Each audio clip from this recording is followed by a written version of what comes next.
For the seventh time in less than 2 months, hundreds of thousands poured into French streets for a strike and protest over reform of the state pension system. And once again, despite the fact the reform has now been approved by the Parliament, the French were confronting two very different national visions. For 46-year-old high school teacher and lawyer Laurent Piau, it is once again a moment to demonstrate.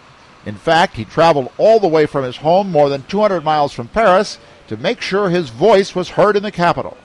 Everything comes from the people, and not from a sort of elite which decide of everything.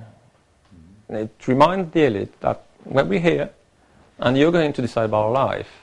At about the same age, and still decades away from retirement, Flavien Kulowiec, the CEO of KLB Group, has a somewhat different view. For him, the unrest in France has been a nightmare.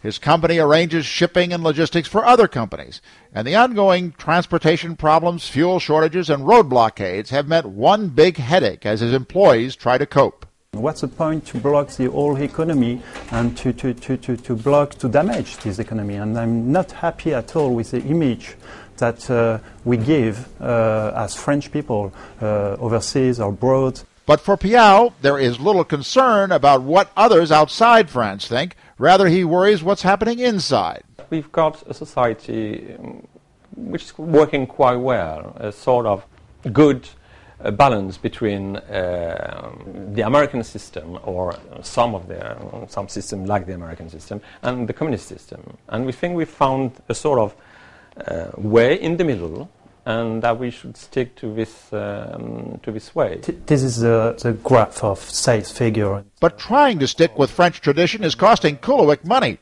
He estimates that because of the protest, his employees will put in 20% more work, and his company will show no growth at all.